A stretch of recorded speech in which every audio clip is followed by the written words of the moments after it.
Hello friends, welcome back to my YouTube channel. मेरे channel पर आपका स्वागत है। आज हम क्विज करने वाले हैं। आज इस क्विज की खासियत यह है कि इस क्विज में लगभग 20 क्वेश्चन रहेंगे और इसमें एसएसटी और साइंस दोनों से ही क्वेश्चन मैंने लिया है और अपना उत्तर आप लाइव चैट में दे सकते हैं। तो चलते हैं फर्स्ट क्वेश्चन की तरफ। फर्स्ट क्वेश्चन है दोस्तों, full form of IUPAC। IUPAC का फुल फॉर्म क्या है? ऑप्शन नंबर ए है international union for pure and applied chemistry. Option number B है international union of pure and applied chemistry. Option number C है international union of pure and applied chemical chemistry. या option number D है Indian union of pure and applied chemistry. तो आपको पता है कि जो IUPAC का फुल फॉर्म होता है ऑप्शन नंबर बी हो जाएगा, international union of pure and applied chemistry होता है। इसका जो करेक्ट आंसर हो जाएगा ऑप्शन नंबर बी। इसका आंसर हम लोग देख लेते हैं। सेकंड क्वेश्चन की तरफ बढ़ते हैं। सेकंड क्वेश्चन है रिफ्रैक्टिव इंडेक्स ऑफ डायमंड, यानी हीरे का अपवर्तनांक कितना होता है? ऑप्शन नंबर ए है 3.0। ऑप्शन नंबर बी है 5.4। ऑप्शन नंबर सी है 3.5 या ऑप्शन नंबर डी है 2.42। तो आपको पता है हीरे का जो अपवर्तनांक होता है बाकी सारे पदार्थों के मुकाबले सबसे अधिक होता है। तो इसका जो रिफ्रैक्टिव इंडेक्स होता है डायमंड का वो हो जाएगा 2.42। इसलिए इसका करेक्ट ऑप्शन हो जाएगा option number D. Third question की तरफ बढ़ते हैं। थर्ड क्वेश्चन है दोस्तों, ये काफ़ी इंपॉर्टेंट क्वेश्चन है। How many chambers in humans heart, यानी मनुष्य के हृदय में कितने चैम्बर होते हैं? ऑप्शन नंबर ए है 3। ऑप्शन नंबर बी है 4। ऑप्शन नंबर सी है 5 या ऑप्शन नंबर डी है 2। तो आपको भी यहाँ पता होना चाहिए जो ह्यूमन का हार्ट होता है उसमें 3 चैम्बर्स होते हैं। इसीलिए सॉरी दोस्तों, ह्यूमन हार्ट में चैम्बरों की कुल संख्या 4 होती है। इसलिए इसका करेक्ट ऑप्शन हो जाएगा ऑप्शन नंबर बी 4। मनुष्य के हृदय में 4 चैम्बर होते हैं। हम आंसर इसका देख लेते हैं। अगले क्वेश्चन की तरफ बढ़ते हैं। अगला क्वेश्चन कहता है, ये काफ़ी VVI क्वेश्चन है और ये काफ़ी इम्पोर्टेंट क्वेश्चन है। क्वेश्चन कहता है who is known as Bismarck of India, यानी भारत का बिस्मार्क किसे कहा जाता है? आप लोगों ने बिस्मार्क का नाम सुना होगा, जो जर्मनी के एकीकरण में उसका काफ़ी महत्वपूर्ण योगदान था। तो यानी उधर जर्मनी में बिस्मार्क का बड़ा योगदान था, उसी तरह भारत में उसकी तरह किसका बड़ा योगदान था? यानी भारत का बिस्मार्क किसे कहा जाता है? ऑप्शन नंबर ए है Sardar Vallabh Bhai Patel. Option number B है doctor Bhimrao Ambedkar. Option number C है जवाहरलाल नेहरू या ऑप्शन नंबर डी है APJ अब्दुल कलाम। तो आपको पता है कि Bismarck of India Sardar Vallabh Bhai Patel को कहा जाता है। इसीलिए इसका option number A is the correct answer. अगले क्वेश्चन की तरफ बढ़ते हैं। अगला क्वेश्चन है, ये काफ़ी इंपॉर्टेंट क्वेश्चन है और ये क्वेश्चन काफ़ी लोगों को नहीं याद होगा, मुझे ये फुल गारंटी है। तो क्वेश्चन है दोस्तों, सिंबल ऑफ फुलेरिन्स। फुलेरिन्स का संकेत क्या है? कितने बच्चों तो ये हैरान होंगे कि फुलेरिन्स है क्या। तो आपको पता होगा कि कार्बन के 2 आइसोटोप्स होते हैं, यानी कौन कौन? ग्रेफाइट और हीरा। कार्बन के 2 एलोट्रोपी होते हैं, कार्बन और डायमंड। ग्रेफाइट और डायमंड जो होते हैं कार्बन के 2 एलोट्रोपी हैं। लेकिन आपको ये भी पता होना चाहिए कि कार्बन का जो तीसरा अप्रूप है यानी कार्बन का तीसरा एलोट्रॉप है आपका फ्लोरेंस है। याद रखिएगा, यदि कोई पूछ देगा कि फ्लोरेंस क्या है तो कार्बन का तीसरा एलोट्रॉपी है। यही क्वेश्चन है, सिंबल ऑफ फ्लोरीन यानी फ्लोरीन का संकेत क्या है। ऑप्शन नंबर ए है C40, ऑप्शन नंबर बी है C60, ऑप्शन नंबर सी है C4H10 या ऑप्शन नंबर डी है C2H6।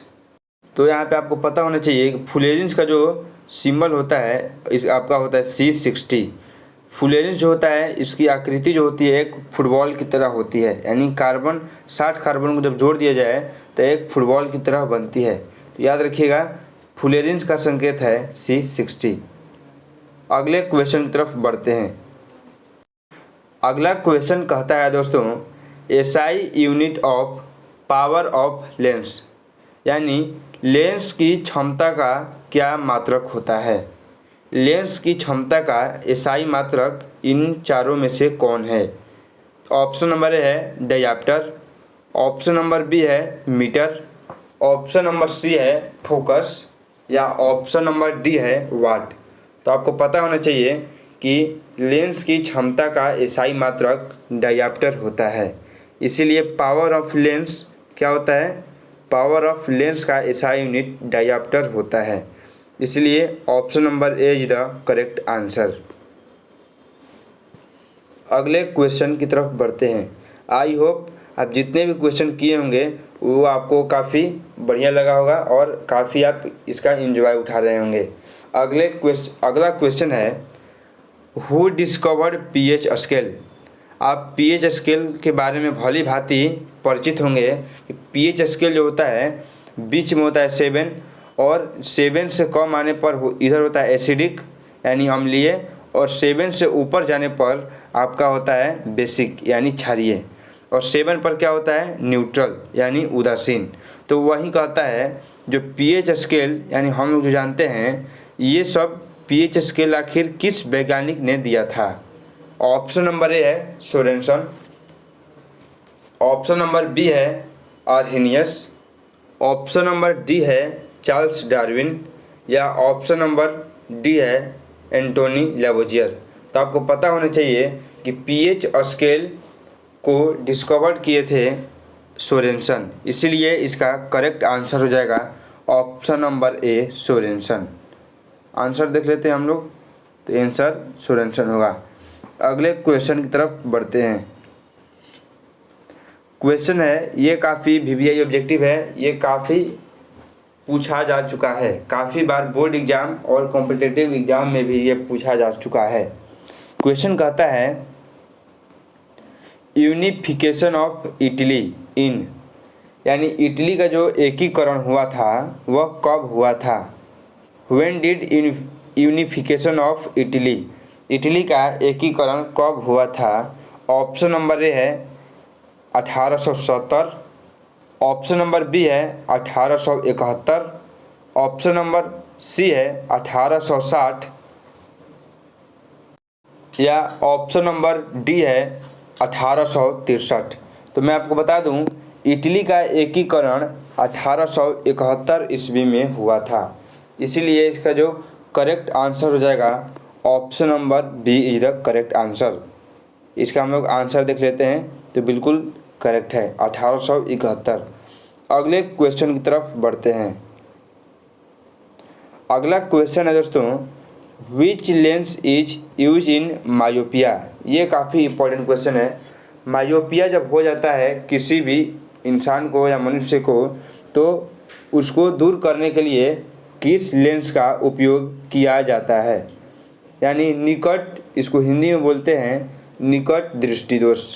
निकट दृष्टि दोष में किस लेंस का उपयोग किया जाता है। हमको सबसे पहले ये समझना पड़ेगा कि निकट दृष्टि दोष है क्या। तो देखने में लगता है कि निकट दृष्टि दोष यानी जिसको नज़दीक की वस्तु दिखाई न दे, लेकिन ऐसा होता नहीं है, जस्ट इसका ऑपोजिट होता है। निकट दृष्टि दोष मीन्स क्या होता है कि निकट की वस्तु दिखाई दे लेकिन दूर की वस्तु दिखाई न दे। तो हमको दूर की वस्तु देखने के लिए हमको किस लेंस का यूज करना पड़ेगा, तो वह है कॉनकेव लेंस, यानी अवतल लेंस का उपयोग हमें करना पड़ता है। जब किसी भी मनुष्य को मायोपिया हो जाता है तो उसको कॉनकेव लेंस की ज़रूरत पड़ती है। इसका हम आंसर देख लेते हैं।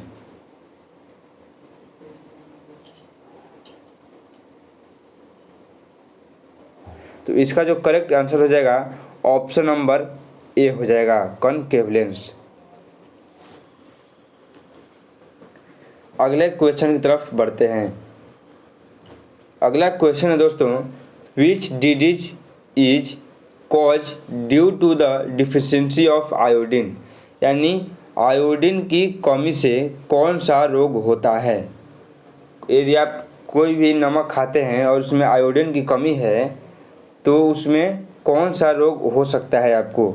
ऑप्शन नंबर ए है गोट्रे यानी घेंघा, ऑप्शन नंबर बी है इंसुलिन, ऑप्शन नंबर सी है कैंसर, या ऑप्शन नंबर डी है ट्यूबरकुलोसिस। तो याद रखिएगा, यदि कोई भी मनुष्य में आयोडीन की कमी हो गई है तो उसे गोट्रे यानी घेंघा रोग हो जाता है। Option number A is the correct answer. अगले क्वेश्चन की तरफ बढ़ते हैं। अगला क्वेश्चन है दोस्तों, pH value of milk of magnesia is, यानी मिल्क ऑफ मैग्नेशिया जो होता है उसका पीएच वैल्यू क्या होता है। तो कितने लड़के ये सोचेंगे कि मिल्क यानी मिल्क तो क्षारीय होता है, तो यानी 7 से कम वाला होगा यानी 2.4। तो ये आपकी भूल है, क्योंकि मिल्क ऑफ मैग्नेशिया जो होता है एक क्षारीय पदार्थ होता है और क्षारीय पदार्थ होने की वजह से इसका पीएच वैल्यू 7 से अधिक होता है। यानी 7 से अधिक कितना होता है, तो 7 से अधिक होता है 7, यानी हो जाएगा इसका 10.5। तो याद रखिएगा, मिल्क ऑफ मैग्नेशिया का पीएच मान होता है 10.5। अगले क्वेश्चन की तरफ बढ़ते हैं।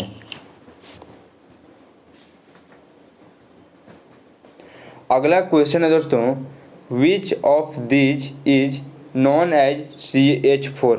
CH4 को निम्न में से क्या कहा जाता है। CH4 को मार्स गैस कहा जाता है, या गोबर गैस कहा जाता है, या मीथेन कहा जाता है, या option number D all of these, यानी मीथेन को मार्स गैस, गोबर गैस और मीथेन तीनों कह सकते हैं। तो जी हाँ, बिल्कुल इसका option number D is the correct answer. यदि कहीं भी आपको CH4 दिखे तो इसका मतलब कि मार्स गैस भी है, गोबर गैस भी है और मीथेन भी है, इसीलिए इसका करेक्ट आंसर हो जाएगा ऑप्शन नंबर डी। अगले क्वेश्चन की तरफ बढ़ते हैं। अगला क्वेश्चन है दोस्तों, where did first global summit held, यानी प्रथम पृथ्वी सम्मेलन कहाँ आयोजित हुआ था। ऑप्शन नंबर ए है Rio de Janeiro, option number B है टोक्यो, ऑप्शन नंबर सी है जोहान्सबर्ग, या ऑप्शन नंबर डी है न्यूयॉर्क। तो आपको पता होना चाहिए कि प्रथम पृथ्वी सम्मेलन जो हुआ था रियो डी जेनेरियो में हुआ था। याद रखिएगा, प्रथम पृथ्वी सम्मेलन हुआ था कहाँ, रियो डी जेनेरियो में। और कब हुआ था, तो 1992 ईस्वी में हुआ था। 1992 ईस्वी में प्रथम पृथ्वी सम्मेलन रियो डी जेनेरियो में हुआ था। और टोक्यो में क्या हुआ था, तो टोक्यो में हुआ था, टोक्यो में तो नहीं हुआ था, लेकिन जापान के एक शहर में हुआ था क्योटो सम्मेलन। क्योटो सम्मेलन कब हुआ था, तो 1997 में, याद रखिएगा, यानी 1997 ईस्वी में। जोहान्सबर्ग में क्या हुआ था, तो जोहान्सबर्ग में तृतीय पृथ्वी सम्मेलन हुआ था, यानी थर्ड ग्लोबल समिट यहीं पर हेल्ड किया गया था जोहान्सबर्ग में। और कब किया गया था, तो 2002 ईस्वी में। और न्यूयॉर्क में क्या किया गया था, तो न्यूयॉर्क में सेकेंड ग्लोबल समिट हेल्ड किया गया था। कब, तो 1997 ईस्वी में।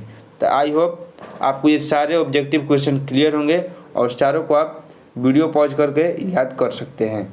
अगले क्वेश्चन की तरफ बढ़ते हैं। अगला क्वेश्चन है दोस्तों, अगला क्वेश्चन है +5 समिट इज नॉन एज, यानी +5 सम्मेलन किसे कहा जाता है। ये क्वेश्चन कई बार पूछा जा चुका है और काफ़ी कंफ्यूजिंग भी है। +5 सम्मेलन किसे कहा जाता है? तो फर्स्ट है आपका first global summit, option number B है second global summit, option number C है क्योटो समिट, या ऑप्शन नंबर डी है नॉन ऑफ दिस। तो याद रखिएगा फर्स्ट कब हुआ था, मैंने आपको पहले ही बताया था 1992 ईस्वी में, और सेकंड कब हुआ था 1997 ईस्वी में। देखिए 1992 और 1997 के बीच में कितने का गैप आ गया, यानी +5 साल का गैप आ गया। यानी इसीलिए सेकेंड ग्लोबल समिट को हम +5 सम्मेलन भी कहा जाता है, क्योंकि यदि फर्स्ट वाले में यदि +5 ईयर जोड़ दिया जाए तो सेकंड वाला हुआ था, इसीलिए हम इसको सेकंड ग्लोबल समिट कहते हैं। Option number B is the correct answer. अगले क्वेश्चन की तरफ बढ़ते हैं।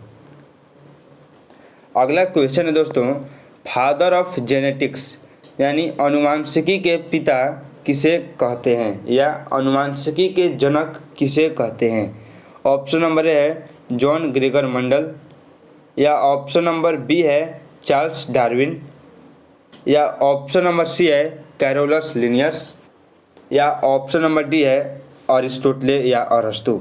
तो याद रखिएगा फादर ऑफ जेनेटिक्स यानी अनुवांशिकी के पिता जॉन ग्रेगर मेंडल को कहा जाता है, इसलिए इसका option number A is the correct answer. इसका ऑप्शन नंबर ए करेक्ट हो जाएगा। अगले क्वेश्चन की तरफ बढ़ते हैं। क्वेश्चन कहता है which mirror is used as side mirror, यानी साइड मिरर में किस दर्पण का यूज किया जाता है? ऑप्शन नंबर ए है कनकेव, कनकेव का हिंदी होता है अवतल दर्पण। ऑप्शन नंबर बी है कन्वेक्स यानी उत्तल दर्पण। ऑप्शन नंबर सी है बाइफोकल यानी द्विफोकसीय लेंस, या ऑप्शन नंबर डी है NOT यानी नॉन ऑफ दिस। तो यदि मेरी आपने ट्रिक वाली एक शॉर्ट वीडियो देखी होगी कि उत्तल दर्पण और अवतल दर्पण के उपयोग को कैसे याद करें, तो शायद आप इसका आसानी से आंसर टिक कर सकते हैं। तो जी हाँ दोस्तों, इसका साइड मिरर में कन्वेक्स मिरर का यूज किया जाता है। साइड मिरर में कन्वेक्स मिरर का यूज किया जाता है, इसीलिए इसका option number B is the correct answer. इसका आंसर देख लेते हैं हम लोग। अगले क्वेश्चन की तरफ बढ़ते हैं। अगला क्वेश्चन कहता है diverging lens is, diverging lens को हिंदी में कहते हैं अपसारी लेंस। अपसारी लेंस किसे कहते हैं? ऑप्शन नंबर ए है कनकेव यानी अवतल लेंस, ऑप्शन नंबर बी है कन्वेक्स यानी उत्तल लेंस, ऑप्शन नंबर सी है बाइफोकल, या ऑप्शन नंबर डी है स्फेरिकल। तो याद रखिएगा डाइवर्जिंग यानी अपसारी लेंस अवतल लेंस को कहा जाता है, इसीलिए याद रखिएगा अपसारी किसे कहा जाता है? अवतल दर्पण को, इसीलिए इसका option number A is the correct answer. अगले क्वेश्चन की तरफ बढ़ते हैं। अगला क्वेश्चन है दोस्तों वेयर इज चिपको आंदोलन स्टार्टेड, यानी चिपको आंदोलन कहाँ स्टार्ट हुआ था? ऑप्शन नंबर ए है Madhya Pradesh, option number B है गुजरात, ऑप्शन नंबर सी है उत्तराखंड, या ऑप्शन नंबर डी है असम। तो मैं आपको बता दूं कि चिपको आंदोलन एक ऐसा आंदोलन है जिसमें कई सारे जो व्यक्ति थे वो पेड़ को काटने चाहते थे, लेकिन वहाँ की महिलाएं और वहाँ के जो जितने भी स्थानीय लोग थे उन्होंने पेड़ में चिपक गए और बोले कि यदि पेड़ को काटना है तो सबसे पहले मुझे काटो। तो इसी को हम बोलते हैं चिपको आंदोलन। और चिपको आंदोलन स्टार्ट की थी किसने? तो सुंदरलाल बहुगुणा ने। चिपको आंदोलन किसने स्टार्ट किया था? तो सुंदरलाल बहुगुणा ने। और कब स्टार्ट किया था? तो चिपको आंदोलन आपका उत्तराखंड से स्टार्ट हुआ था। और चिपको आंदोलन उत्तराखंड के किस जिले से स्टार्ट हुआ था? तो आप ये भी याद रख लीजिएगा टिहरी गढ़वाल। याद रख लीजिएगा टिहरी गढ़वाल। टिहरी गढ़वाल नामक वहाँ पर एक ज़िला है, वहीं पर सुंदरलाल बहुगुणा ने चिपको आंदोलन की शुरुआत की थी। जिसका करेक्ट ऑप्शन हो जाएगा ऑप्शन नंबर सी उत्तराखंड। अगले क्वेश्चन की तरफ बढ़ते हैं। अगला क्वेश्चन है दोस्तों, SI unit of potential difference. Potential difference का होता है हिंदी विभवांतर, यानी विभवांतर का एसआई मात्रक क्या होता है। ऑप्शन नंबर ए है वोल्ट, ऑप्शन नंबर बी है वोल्टमीटर, ऑप्शन नंबर सी है एम्पियर और ऑप्शन नंबर डी है जूल। तो आपको पता होना चाहिए कि विभवांतर यानी पोटेंशियल डिफरेंस का एसआई यूनिट क्या होता है, वोल्ट होता है। इसीलिए इसका करेक्ट आंसर हो जाएगा ऑप्शन नंबर ए वोल्ट। इसका आंसर हो जाएगा ऑप्शन नंबर ए वोल्ट।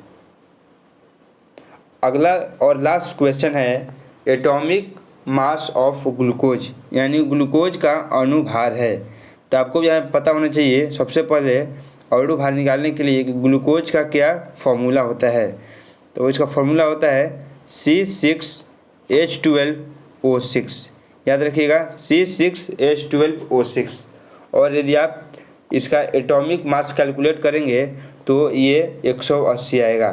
तो याद रखिएगा atomic mass of glucose is कितना होता है, 180 होता है। इसका आंसर देख लेते हैं। तो answer A is the correct answer. Thanks for watching. और वीडियो यदि आपको पसंद है तो लाइक सब्सक्राइब शेयर ज़रूर करें और अपने ज़्यादातर दोस्तों में इसे शेयर करें।